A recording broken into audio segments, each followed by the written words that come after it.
Welcome back to the Growth Hacking Culture podcast. Today, we are tackling a challenge we all face one day or another is about decision making. We have all been there, those moments where we second guess ourselves, we feel overwhelmed by choices, or simply make decisions we later regret. Did you know that on average, a workplace professional makes around 35,000 decisions a day? Yeah, that's a lot. And according to research, a significant portion of those decisions are made under stress, leading to a reported 72% of employees feeling that decision making is impacted negatively by workplace stress. And on top, studies suggest that up to 95% of our decisions are made subconsciously, often driven by biases and emotional responses we are not even aware of. This raises a crucial question. How can we navigate this complexity and make it better, more informed choices? Today, we are fortunate to have an expert who can shed some light on this very particular issue. We are joined by Benjamin Bargetzi, author of the compelling new book, Never Again Pointless, The Neuroscience for Better Decisions. Ben bridges the gap between neuroscience, psychology, and philosophy to provide us with actionable insights into optimizing our decision-making processes. Benjamin, I'm so glad to have you here. And I was mentioning to you before, the thing is that I don't have enough Swiss people representing our nation. So I'm really happy about it. Thank you so much for having me. Thank you. To start, I wanted to understand how did you, I mean, I heard and I read about you that you have been working with Amazon, Google, some other big names here and there. How did you end up in this area of neuroscience? And by the way, I'm passionate about reading. I cannot brag about knowing enough, and that's why this is a good opportunity for me to make a little bit of my education. Tell me, how did you end up working on this particular field? Well, I think I started off in Switzerland. Was Grew up here. I was very much into psychology and philosophy very early on. So I really loved understanding human decision making, feelings, perception, behaviors. Then more and more, I moved out around 21. I moved to Asia. I was really drawn to seeing the world and how other cultures shape the mind, not just the European one. Worked in Asia, studied in Asia, really was getting more and more interested in behavioral economics, like do people make business decisions, economic decisions. Then more and more got interested in the biological foundation of decision making, so neurosciences. Did my master's in UCL in London, also had a research association at the University of Oxford, and was really getting more into this biological reality. Really, my research focus was really on how do people overcome fear, doubt, how do they face risks. Like this kind of self-developmental psychology was always very interesting to me. It's dopamine addictions and all of these things. And then afterwards, I more and more graduate, move towards the idea of how could you actually build an artificial brain.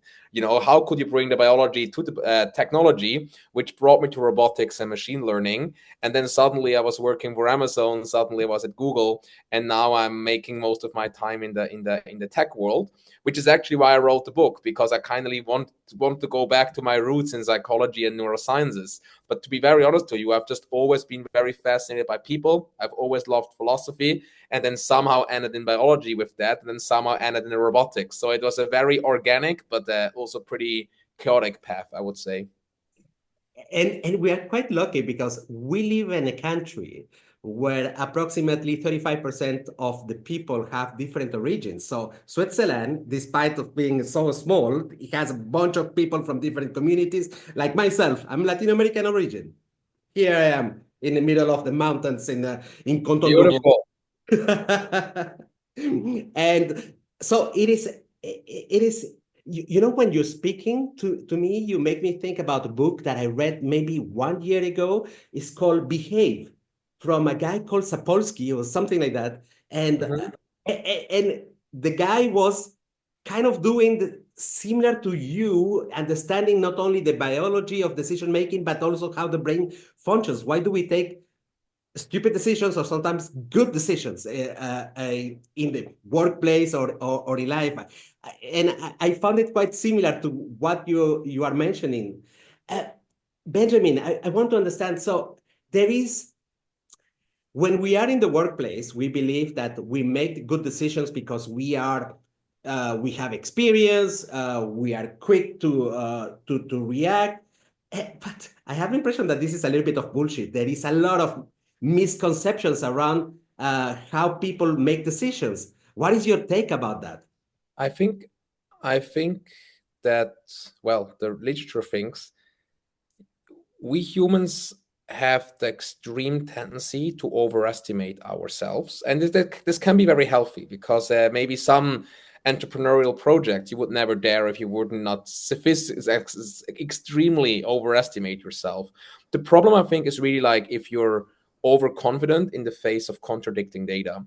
So very often you have something like sunk cost bias, where people are just investing more and more into like a project just because they already invested a lot and they don't want to admit that they were wrong, right?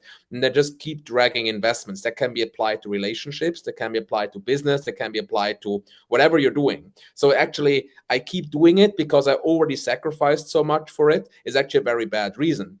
Confirmation bias is the tendency that we like things that confirm what we already believe to be true rather than stuff that makes us think too much, because thinking costs calories, costs energy, and evolution trained us to not like wasting energy, right? So we try to make the world simple and try to agree with ourselves so we don't waste too much energy in our brains. Now that is fine, I understand that. And I think the big problem is everyone listening to this now will think, yeah, everyone else is an idiot, but I'm the smart one. And that's really, I think, where maturity comes in. Maturity is to say, hey, all humans are kind of like making weird decisions, including myself. And that's, I think, really like how I approach a topic. So I do speak a lot about cognitive mistakes, but also if you read my book, I keep dissing myself because I think that's always the danger. If people like they act like they're sitting in an ivory tower and overlook the world and everyone else is an idiot, but they are the smart ones, I think that's a bias again, you know. And there's also this very, very funny story about the superiority bias. If you ask people how they rank themselves compared to the world, it's like 80 or 90% of people think they're better than half of the rest of the population, which doesn't work out mathematically, right? And I think that's really this tendency that we always think everyone else is an idiot, but we are the smart ones. And I understand that this is needed to protect your self-esteem or your self-worth, but it's hindering your growth. Because if you cannot say, okay, I completely screwed up this, let me do it better next time, or hey, I was really wrong, let me apologize to someone, you'll never grow as a leader or as a person. And so my number one rule is whenever I try to speak about humanity having mistakes, humanity being irrational, I first of all include myself because I'm definitely one of the most irrational ones, right? And I think that allows growth. If you don't just use psychology to like diagnose everyone else as an idiot, but you include yourself in the equation. That's, I think, a very important personal development factor. Let me summarize what I understood. So basically, we humans suck at judging ourselves. Yeah, very much so. Yeah. And that causes suffering, and that causes us suffering and others. Yeah. So, but the thing to turn it around. So, is it like self-awareness, but not self-awareness about ourselves, but as you mentioned, to include ourselves in the statement. Whenever we do a statement, it will say, "Yeah, we do mistakes. I do mistakes." Is it? I It I helps. think so. Like look at the world right now. There's so much polarization, right? Like left and right, like they are the evils, they're the evils, you know. And I'm perfect. I'm an angel. I'm like the perfect morality. And I think this judgmentality, you know, this kind of like this need, this psychological need to have a clear gap between me and them, you know, that just makes you only see the differences between people, but not what you have in common. It's the same in the workplace. If you have 3 times problems with your boss, for example, and you say, oh, all my bosses were idiots, to be very honest, after 3 times, you should start questioning whether there's something about you that's causing these fights, right? It's the same with relationships. If you say, oh, all my ex-boyfriends were idiots, you know, let's be honest about it, right? And I think this self-honesty, it's not just important to be truthful, but it's also important to grow. That's one story I can tell from my own life. Early on, when I transitioned from like neuroscience to the tech world, I really wanted to be a coder, a programmer. I wanted to code. I wanted to be the cool, smart nerd in the Hollywood movie, the hacker. I had this picture in mind. And so I did my career choices in Amazon. I was in a very technical team. I was overseeing technical infrastructure, but I was also writing Python code, and I sucked. I mean, people were happy with it, but I sucked. I didn't enjoy it. I was struggling. I was like, what am I even doing here, right? And this is when I realized that the picture I had of myself, this picture of I want to be this perfect Hollywood hacker from the cool movie, this was not me, but a picture. And when I then started saying, hey, what am I actually good at? Speaking, expressing, empathy, conceptual thinking, like explaining complex tech to people, I suddenly went to Google and I had a very successful sales career, right? And a technical partnership career. And it's the same afterwards. I went to the World Economic Forum. I helped them build like metaverses and was in the lead for a few AI projects because I could do this visionary thinking very well. Nowadays, I'm active as an investor in tech startups. I'm building companies. I'm writing books, explaining stuff. So I really was honest with myself, what I can do and what I can't, which allowed me to have the career I have today. And today I'm ranked as one of the most successful keynote speakers in Europe. The reason for that is simple, that I go on stage with stuff I actually understand and I actually believe in. And that was the simple switch. People ask me, what's your recipe? I was just like, I stopped lying to myself and I stopped trying to fake a career path that is not me. Back to the discussion that we just had. If you try to be something you're not, you always live a lie where you may be able to pass through on an average level. But if you don't find your calling, what you're really good at and passionate about, you'll never be exceptional. And so I think one of the first steps of growth hacking is to stop lying to yourself. And that means stop believing in your ego. And if you allow me one last sentence on this, the Japanese have this concept of Ikigai. Ikigai is the passion or the job you find where four things happen at the same time. Number one, you enjoy it. You just love it. It makes you happy. Number two, you're good at it, which is different, right? I love some things and I'm really bad at them, but you should find something you're really good at and you love them. And it should create value for the world. It should make other people's lives better. Because if you make other people's lives better, they're going to pay you and you make money. And so Ikigai in the Japanese philosophy, Ikigai is the job you do where you make money because you provide value to others, you are passionate about it, and you're good at it. And you will not find this Ikigai if you're not honest with yourself, with your irrationality, with your mistakes, with your weaknesses. And that's how I think if in a company, imagine everyone having a job that they really enjoy, really are good at, and where they really, really get up excited for it. Imagine this company, there's so much growth. So that is when psychology and philosophy suddenly becomes real money and real business impact. And I think that's something I understood quite early in my life and then just, restructured my entire career around it. Ben, but a lot of people, including myself back in the days, we get stuck with I can try to find my Ikigai, but I don't know what to do. I don't know what am I really good at. And I have the impression that what is missing in this equation of finding your Ikigai with the four balls that are overlapping each other is iteration. Like you need to try. I want to say Fuck hypothesis. it up. Exactly. Yes. I just want to say hypothesis. That's exact. Iteration is the same. Like you just make an idea, and then instead of falling, like what I told you about the Hollywood movie, right? Instead of falling in love with the movie, go and see. It was the same actually when I was in academia before, in neuroscience, psychology. I wanted to be a researcher. I really wanted to be a professor. That was my big dream. But I actually, I'm very happy I did this. Before starting a PhD, I actually started doing research while I was still studying to see what it feels like. And I didn't like it. I didn't like that you have to take a very small topic and it's very slow and you need grand applications. The operational reality was it just sucked for me, and I didn't enjoy this. So I didn't do a PhD in the end, which may have made me miserable. You know what I mean? And I think that's so crucial what you say. If you have an idea, where your happiness is, what your calling is, then test it. And I believe that too. Many people, including me, we don't test our dreams because we are scared to find out they're not the right thing. And we rather keep on to a dream which we never realize, instead of actually testing it and realizing, damn, I was wrong. But sometimes the path to realize your whole life has been a mistake is the first step to starting the life that you actually wish to live. And in 20 years, you're going to say, why didn't I start back then? And that's just what you said. It's iteration, it's honest testing of your thinking, and it's just being ready to realize that you're on the wrong path, and that's fine. And then you need to switch. And you rather find this out today than in 10 years, because back then you will say, why didn't I before?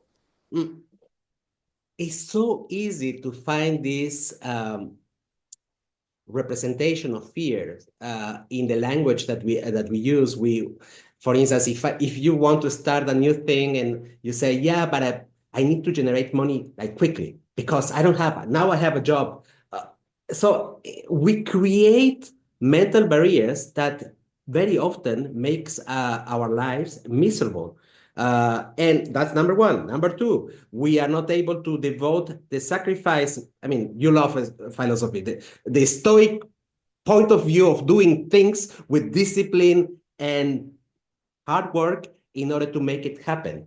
But there is a moment, if we add into this equation, that where we need to validate the hypothesis. Am I good, or do I enjoy this bullshit that I'm doing now? With numbers, and then reality hits you in the face, and then you change, you pivot, you make something out of it. And I mean, people have material realities. So some people, they do need their job, and they cannot just be an entrepreneur, right? And that's reality. And that's something we shouldn't forget. But I think more often people actually don't do the math correctly, because they're like, okay, actually you have a runway of 1 or 2 years with your savings, and you can risk to go 6 months without a salary before your first sale, right? And then very often I think fear also comes from ignorance, not in a bad sense, but from not knowing. I think that's actually very much the human brain. We're always scared more about things that we don't know than when we know them. For example, if you don't know if you're going to lose your job in layovers, you feel so much anxiety, every night stress. But then when it happens, you suddenly feel almost relieved, because now the uncertainty is over. So the human brain just cannot deal with uncertainty. You rather have a real fear than uncertainty, right? And it's very cruel, but that's the and then the one thing that you also need to understand in all of this is exactly what you said. If you feel unhappy in your life, if you feel unhappy in your current situation, what's really dragging you down is the uncertainty of where to go next. But the easiest way to reduce uncertainty is action. You just take a first step. Maybe you don't quit your job directly. Maybe you just start on the side and you see how far you can build your company. But when you really realize, hey, there's something here, then dare to make the jump. Because if you don't, it's the safer way, but you will forever think about what could have been if I just had the courage. And to be honest, if you take the courage, it can go very wrong. You fail your company, you quit your job for it, right? It's like horrible, but you're going to get out of this. And afterwards, even if you screwed it up, you're going to feel different from when you just never tried it. At least you failed with honor, than, always hide from what you could have been. And if it goes good, I mean, imagine you're actually creating the life you've always dreamed of, right? I'm going to go into the direction that people hates about me, is I love going it. Let's go. into the geek side of understanding this decision making. I want to understand what happens in the brain, what are the processes involved in decision making, and is there a way so that the brain weight options and reach a decision? Is that also a good way? Because sometimes we can be completely biased, as you mentioned earlier on. How does it work in the brain? So I think some theories that you can just read my book. There's like 42 theories from neuroscience in there, and basically all your question. The ones I think that are most important. is to understand that the brain is basically split in two parts, right? You have a fast part that's made to give you a fast reaction to the world, and a slow part where you can analyze the world more. So understanding that most of your brain is like on Red Bull all the time and just super fast, right, is actually very good for you to know, because it means sometimes your decision making is just wrong because it's just your first instinct and your brain was lazy to burn the calories needed to actually, evaluate. So that, for example, when you judge someone, just take a step back and be like, wait, was this actually my opinion, or did my brain just download an automatic software? The second one is dopamine. Dopamine is super crucial. Dopamine is the chemical that makes us desire something. Dopamine, however, is also what taught us in evolution that sugar is good for us, because we needed to, in the old world, we needed to keep walking for long distances. So sugar is super good for you to give you energy. The same for information. In the old world, you always needed to know which tribe can I trust, where is a drought, where is a flood coming, right? So information is super crucial. So these things give us dopamine. But what happens in the modern world? In the modern world, you have sugar in all the food. So our dopamine keeps hitting, and information, what else is TikTok or social media reels than hyper condensed information in a small space shooting in your eyes at 2 a.m. in the morning? Your brain goes on dopamine overdrive, and the dopamine hormone is also related to your happiness. So what happens is, if you eat sugar, if you use your phone all the time, if you drink alcohol, all these things, you artificially increase your dopamine levels, and then they hit zero and they break. And what do you feel? Miserable. So one quote in my book is, whenever you hate your life, think about it if you just hate your nutrition, your life, and your social media behavior, right? So that's very important. I think dopamine is crucial. Cognitive biases is crucial. And the third one is really this understanding that the human brain is miraculously plastic. So you should never believe that who you are today defines who you are tomorrow. Yes. So that is just a very harmful, self-destructive belief. And so taking all these three together, right? Understand that our brain is mostly automatic, and you are just a little part in your brain that's trying to make sense of the storm around you.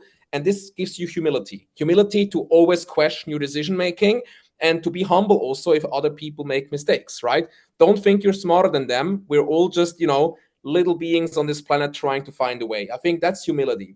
The dopamine makes you aware that you're addicted to the new world. The social media, pornography, like beer, alcohol, like all of these things, they're giving your brain stimulations that are not natural and bring you out of balance. So get control of your brain back and be conscious about what you consume in the world. Number two, that's consciousness, right?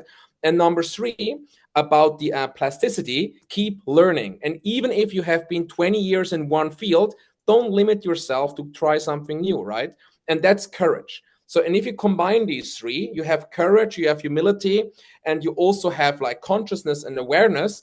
And that's basically the three key concepts how you can start hijacking your own brain and really start building the life that you wish for yourself. I I wanted to ask you, there is two questions about your book, because now that you have mentioned your book, and you have mentioned that there is like a bunch of tips that can help you out improve your decision making. So for who is it for? Yeah. And why the hell did you do it in German? Yeah. So the reason it's in German was the English version is coming in May. So it's Good. coming soon. Yeah, the English one is coming soon. And the German one, honestly, just because I've been writing on this book since I'm 17, I've always like taken little notes about the world, about human psychology, about my own mistakes. And it turned from a note book into an actual book. And most of my notes were in German, so it was just very natural. So that's basically the original reason. It made the Swiss bestseller list after 2 days. We were number 3 in the Swiss bestseller list, so I was super happy about that. Nice. And no, it's not about the success. It's about people actually reading the stuff and then sending me emails. Like, some are questioning something, some are like really happy about some things. That's the beautiful thing, the dialogue that happens, right? And the English one is coming in May, so we're going global in May, so that's very exciting. The book is really, I think, for two types of people. Number one, people who like to use neuroscience to build a better life. So people who like to apply neuroscience in daily life to like be more productive, happier, to be more focused and all of these things. But number two, the book is also for people who are just looking for direction and purpose. It's also a philosophical book. So the book really, really combines philosophy, psychology, and neuroscience. And it tries to take the Stoa, it tries to take Friedrich Nietzsche, all the famous philosophers, check what they said, and then analyze from neuroscience and psychology how that is true or not. So that's kind of like the premise of the book. So you start with philosophy, you analyze it neurologically, and then you apply it to real life. And that's really like, so everyone who likes self-development, who likes focus, who likes happiness, who likes philosophy, psychology, I think that's really the people who will enjoy this book a lot. Is it the type of book that you decide like to do one chapter or a couple of lines every single day, or is it the kind of book that you go and do it in one shot? Because there are, when you're talking about philosophy, self-development, and science all combined together, I have seen certain books that go into that direction. That there was this guy that writes about the Atomic story. Habits? Oh, No, okay, no. Yeah. something. Which one? Ryan Holiday. Yeah, Oh, Ryan. yeah. So, and this type of book that I couldn't read in one shot because I was too overloaded. Is it something, your book, is it something that you do like in a daily basis? I pick this one. This is what I want to know. I made it like in two ways. So you can do both. So you can write it as a story, as a story from one. There's 42 individual chapters, right? Yeah. And each are centered around a different topic. So you can write it from beginning to end, and it will make sense because I wrote it that chronology. But also you have like an index, like an archive where which topic is, and then just whenever in your life you have relationship trouble, you go to that topic. When I have discipline trouble, to that. So it's basically kind of like both. It's like on one hand, it's a story, definitely, but on the other hand, you can revisit the chapters like just however they suit your life, and that both is very much possible. Hmm. I wish I had the courage to read it in German, man, but unfortunately, you know how we are in this French-speaking side. We don't learn German. We hate it from the beginning because of the teachers, and then because Yeah. it is them and us. Exactly like what we were saying before. They are different, so I don't have to Yeah, learn. yeah. I But think it's wonderful that Switzerland is such a small country, and then we still manage to cut it into three parts. It's like it's very impressive. Yeah. and you can see that, I don't know how much you are a fan of ice hockey. I was last weekend in Bern because there was the ice hockey Yeah. match between Bern and Freiburg, Gotteron. And it was incredible. So much passion. People do not imagine that a very well respectable Swiss can be swearing so much in an ice hockey game. So there is a lot of misconception about Swiss people. I think so too. I think so too. Actually, one funny thing. So actually, I moved out of Switzerland when I was very young, right? Well, very young, 21 around. And just because I found the country was pretty boring, I thought like, everyone is like so, like stuck and uptight and everything. Like, let me leave. But nowadays, like, I do value some things in Switzerland, like the mountains, of course, but then also the people. I mean, I think they're very trustworthy. Like, usually people do what they say. Like, you can assume that if they cancel a meeting, they at least will tell you beforehand. You can do business here, and you can probably trust, the business that they're not going to completely screw you over. Like that there's some legal. So I think from traveling the world, I have actually come to like Switzerland more. Like when I was younger, I hated this place. I just wanted to go out. But now I can see that what I hated back then, this like small mountain mindset, that this is actually probably the foundation of success for Switzerland, that people are exactly so detailed and structured and, checking the little details, while, however, also being open for innovation. I think that's one of the key things that Switzerland has ahead of Germany. Germany is also very structured and logical, like Switzerland, but more innovation hesitant. And Switzerland is very innovation driven. I think that's one of the key factors. Of course, being smaller also helps in driving things forward than if you have like a very big country to organize. But yeah, I think nowadays my belief is really like if you want a country to really do well, you have to make sure that people somehow respect each other. They have to work together. They have to, at least tolerate each other, like the French Switzerland and the German Switzerland. And you need an infrastructure that allows innovation and like financial and legal security, right?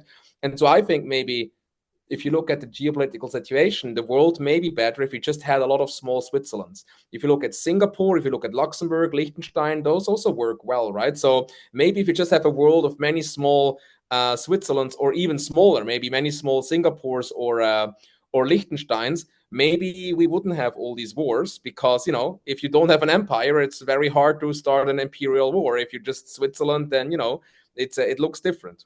That is totally right. And I would say that just don't confuse people who don't know enough about Switzerland. It's not about hate between the French speaking side and the No, no, no, no. side. It is more like we tease each other. We know what we are good at and what we suck at, and the other has. And That's that I very have much seen true. it. I have seen Yeah, it yeah. live in my university. There was a bunch of Swiss Germans coming to study. So we got to know each other, but we don't spend enough time together to really understand what is the thing that puts us together. Ben, I was missing so much Switzerland. 10 years I spent in the Middle East, and I was missing this simplicity of conversations. There is nothing in the backside. There is no hidden agenda. It's simplicity. When they care about you, they really care about you. Dot. I was missing that shit. Yeah, yeah, yeah, yeah. Yeah, j'étais français à l'école pour 6 ans, mais je n'utilisais pas français à 10 ans, alors mon français, so là là. J'ai travaillé à Genève avec le Forum économique mondial, mais toutes les personnes parlaient anglais, alors mon français peut-être pas bien. It is crazy. The common language in Switzerland is English. It is very true. It is very true. No, it's very true. It's like when I was in Geneva, right? I tried practicing my French. I tried using it, but to be very honest, I so often defer to English again, because it's just like the unifying language, which is insane, because it's from Britain and the US. It's like it's countries that have nothing to do with Switzerland, but we adopt their language to speak within our own borders, which I do believe is quite interesting. My dad, at least, he speaks like German, English, French, and Italian. So he's a proper Swiss. He can speak with all the people. My Italian, I have to really step up my game. French and German and English, I think those are okay. Indeed. Tell me, so if we're thinking about all these leaders who are trying to get it together so that people become more focused and productive their teams become more focused and productive. So is there some tips that that we can use from neuroscience that we can engage them, put the fire, create that motivation? Very much so, yeah. So I think one thing is really, there's maybe three things I can say. So one is lead dopamine smart. So basically, give people constant feelings of success. Make them constantly feel they have achieved something, instead of standing in front of a big mountain and feeling overwhelmed. So for example, give them small tasks, because if they make a big task into small tasks, because then every time they do, they get the reward, a video game completed, or bang, bang, bang, and that keeps them going, right? So that's very important. Number two, humans are hierarchical animals. We're social animals, right? So we like groups. In groups, people have no problem delegating power and responsibility to a leader. That's very natural in humans, right? We're like sheep, and we like the boss sheep. But you delegate power in return for safety. That's the deal. That's the evolutionary deal we make. So if your boss, if he or she, if they don't give you a feeling of trust and security and leadership, you will directly start questioning why they have power. And then comes a very human side as well, rebellion. Nowadays, we don't rebel anymore and bring out the guillotine and everything. We don't do that in business. But what you do is you do quiet quitting. You just work the minimum hours. You just don't care what's going on. You do average work. And that's the new way of rebellion. So outright rebellion means you don't acknowledge someone's power and you actually remove them. But then the passive way is you just don't give them more than your minimum. And I think that's very important. So human psychology is you give power, but in return to someone, to a leader, but in return you expect guidance, safety, care, and trust, right? If that deal is broken, you will just become a passive worker and do the worst. And then number three, so keep the dopamine flowing for your team, keep the trust going. And then number three is make them feel that they actually have a future in your place, because there's nothing more as an entrepreneur. I sign this every day. There's nothing more painful than hiring, rehiring, and all of these things. And if you manage to keep the people in your team engaged and happy about the future, you actually save yourself so much trouble, because you have the chance to actually build a team. Because if you keep losing people and replacing them, there's never a common identity. There's never actually a story, a unifying framework to bind you together, right? It's very transactional. But if you manage to keep people for a long time, that sometimes hang out together, that sometimes share personal stuff together, you create a bond. And that bond is actually an incredible asset, because it motivates people to be there, to contribute, to actually think about the company as if it was their own. So ownership is this idea of not just going to work, doing 9 to 5, getting the paycheck and going home, but really thinking yourself inside the company and what's going on. And the number one thing you can do to do that is, one, you can make people enjoy their work, because then they're also more thinking. You can incentivize them. For example, for every good suggestion you bring, you get a bonus, something like that. Or you can give them space for innovation. At Google, we always had these like 20% projects, where one day of the week you had off from your main job and you had time to think about a new cool thing you could do at Google, like a new cool thing you could innovate, right? And I'm not saying everyone should do that. I mean, that's, Google has a lot of money, so it's hard for other companies to do it. But why not just start with 1 hour? Every Friday, give people 1 hour to really think about what they could change in the company, and then take ownership to drive a project forward. And so you create a culture of people who have dopamine kicks in the brain and are excited, people who trust you as a leader and delegate responsibility gladly to you, not forced. And you have a system where people are innovating, trying out things, and taking ownership for them. So you have a lot of little entrepreneurs in your bigger ecosystem, and that creates a dynamism and the bond that you call culture. And this is, I would say, what I just described, the ideal tech culture, what is trying to be built, which Google had for a long time. Now it's a bit shaky with all the layoffs, but that's kind of like this idea, having this entrepreneurial trusted bond between people that is like, a lot of dopamine and excitement, and then your productivity skyrockets. And even if you cannot get to this setup, every step towards that setup is already a gain. Every step there is already a plus, I would say. I think one of the most forgotten points out of the list that you have provided is about the feeling of safety. I have the impression that still today many leaders forget that you need to protect them. You need to stand up for your team. And it is the first thing that we notice as human beings when you don't feel protected, when it is somebody who is just pushing for the work, for the outcomes, for the outputs that the and team takes credit for your work. Yeah, exactly. Exactly. And that happens way too often. And that drives me to my next question that I just come up with. It is, let's pitch a little bit about education. Should we, yes or not, understand better human behavior when we are studying, I don't know, in École Polytechnique, in economy? I feel like we know almost nothing about human behavior, so that makes us shitty leaders, and we create shitty organizations. What should we do? If you had like a magic one So about there, 2 answers. So 3.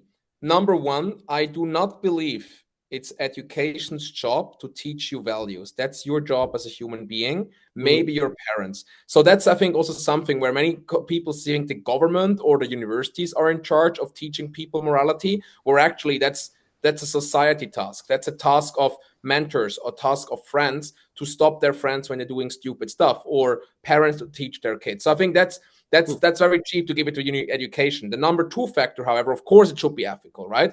And I think the more we learn about human psychology, the better we can understand others. But let's be very frank, a lot of people will just hear this but not feel it. And if you don't feel the science, you don't do it. So how do you make people feel? You give them internship where they actually are in the position of the people that they will be in the future. So for example, if they will be leading a certain group of people, let them be interns for 6 months in the role of the people they will be leading, because that creates empathy. I believe empathy mentally is extremely hard to do. Empathy from experience is very much given. So if you tell me about a tragic car accident you had, I never had one, right? So I could think about, oh yeah, but if I experienced one before, I can so much relate to you, right?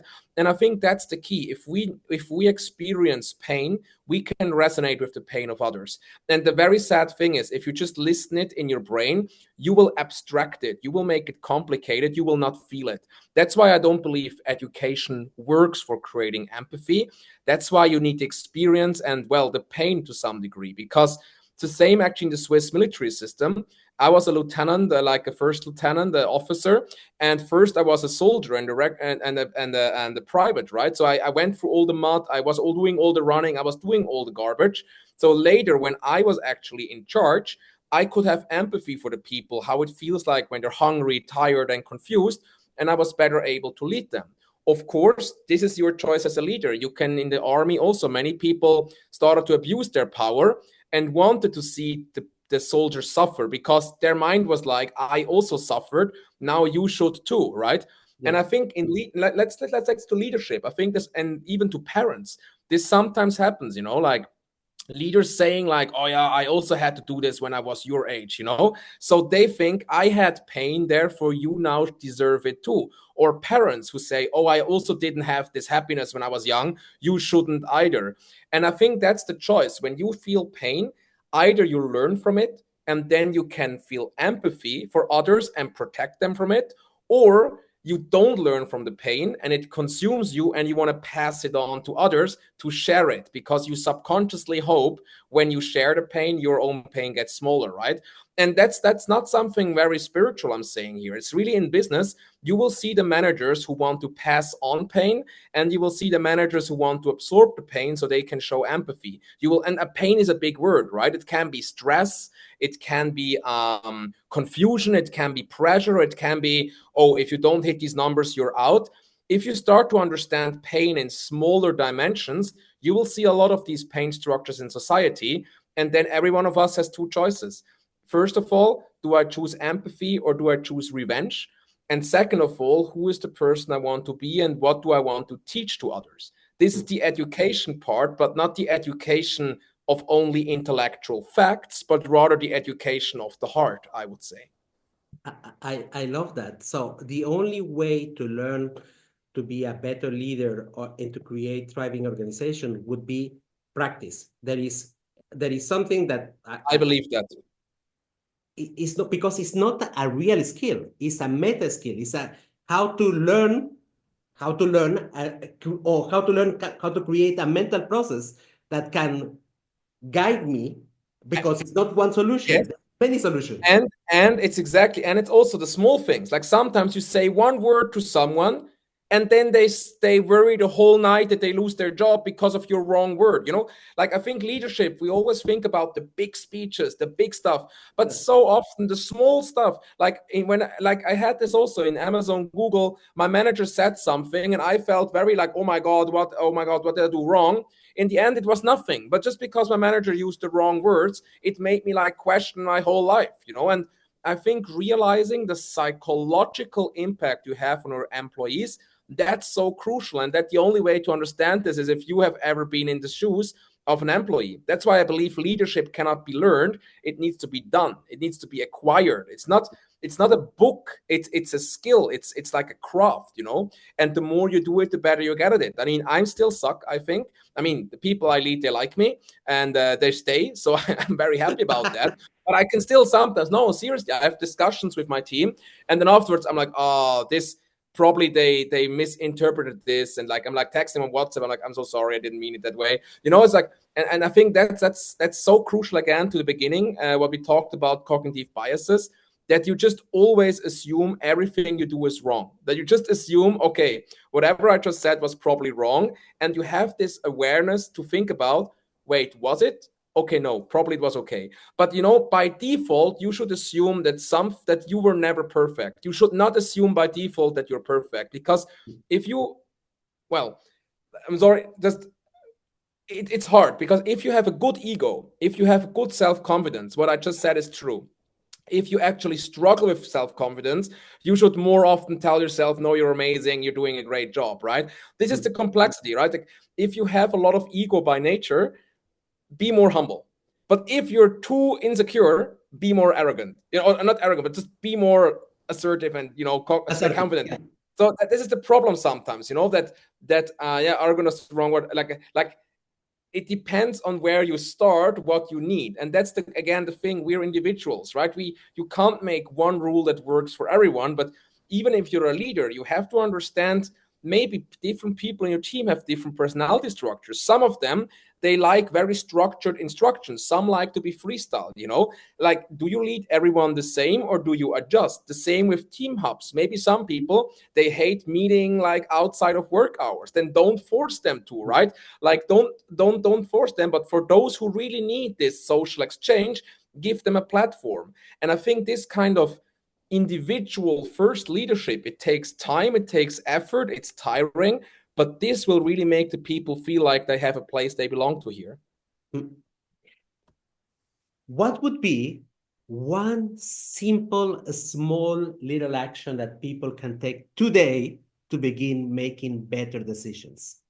Start to understand what your people that you're leading actually need, instead of just thinking what they do.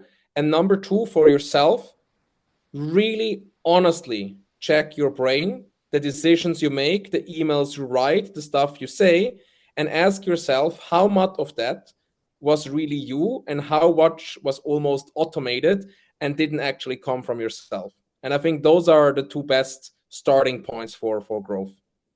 Powerful, good questions, Benjamin. Benjamin, it was really a pleasure to spend time I with you. loved it. Thank you so much, Ivan. Thank you. I love the energy. Man, mentally, we are connected. We are brothers, Benjamin. I love it. I love it. Where about? Oh. I wanted to ask you if people wants to connect with you, to get to know a little bit more about the English version of your already published book, or to get to know you a little bit better. How can neuroscience make my shitty workplace a little bit better? How can they reach you out, Benjamin? LinkedIn is the best place. It's the only social media I use. I also have a website. So really, just my name, benjaminbargetzi.com. So through my website, I'm answering quite quickly, and also on LinkedIn, I'm answering to all my messages. So I think those are the two best ways. Or also maybe my newsletter, where I post a daily trick from neuroscience on how to survive in a world that gets more and more complex and fast.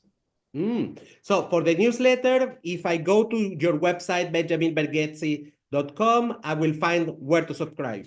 More LinkedIn. There's a big button, subscribe to newsletter here. Yeah.